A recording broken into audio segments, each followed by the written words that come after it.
There is one man in Nigeria who confidently walked into the forest of Zamfara. This man sits down with Boko Haram and he made bandits looks like innocent civilian, as if what they are doing is not wrong. Still asking the government to forgive them. Now know who that man be. That man is Ahmed Abubakar Gumi. And today we are going to talk about what most Nigeria and even some of the bandits don't know about this man. But before we talk about this Gumi, let me explain where Gumi power really started from. Because before we judge the son, we must first of all understand the father. His father, Sheikh Abubakar Mahmoud Gumi. That man is not just an Islamic preacher. He was a kingmaker, a man who did not only preach Islam. This man shaped Islamic power around Nigeria state. Abubakar Gumi was the first Grand Qadi in northern Nigeria. Una know that one me. Let's go back to history.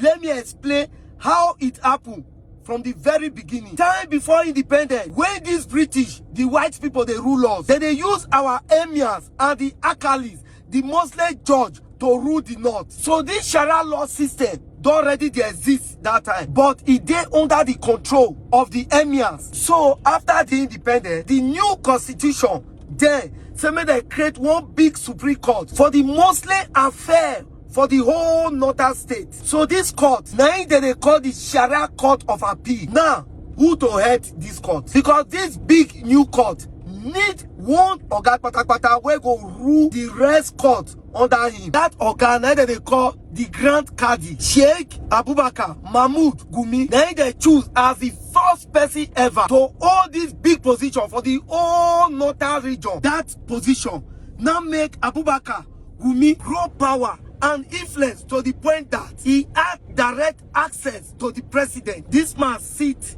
in the seat of power with the government where they won't implement law and order before we Nigeria go know. Meanwhile, Nigeria and the followers, they see this man as a preacher, but the political class saw him as a strategical asset. Now, here's the real turning point. Mona Lisa Abubakar Gumi became the spiritual backbone of a movement that reshaped Islam in northern Nigeria. The movement that later produced Izala movement. Now, not the Izala movement. That Izala movement now be the fight against innovation. There exists same Muslim follow only the Quran and the correct teaching of the prophet. They say more worship God exactly the way the prophet worship God. But no add, make we not remove. So their fight now is against every other thing will not concern Islam. Now, let this word sink into your head. This not be just all about religion. That movement now ideology plus structure plus state access. This ideology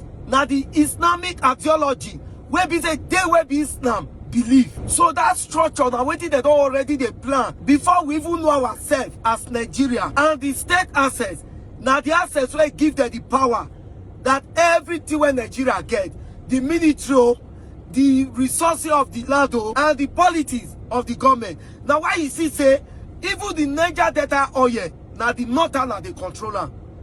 The military now the northern they control them. They the access of the land now then they control. Now why be say there was a time one northern man say every resource where they Nigeria belong to the northern.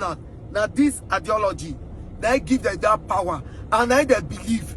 So now why they believe say that them get this Nigeria. And inside this system, a boy was growing up. That boy was Abubakar Ahmed Gumi. This boy not just grow up inside mosques alone. No. He grew up in the corridors of power. He saw how rulers think. He saw how government negotiate. He saw how religion bend politics and how politics bend religion. So when you see Gumi today walking into the forest, negotiating with killers, talking to people the government say they are untouchable. Understand this. It's not experimenting. No. It's applying a system inherited. A system where religion is not just faith. It is influence. It is access. It is negotiation. It is leverage. Now, Nigeria just begin to feel the full weight of that legacy. So in my next video, waiting even the bandit themselves, when they dey loyal to her, don't even know about him. will now expose who Gumi really is.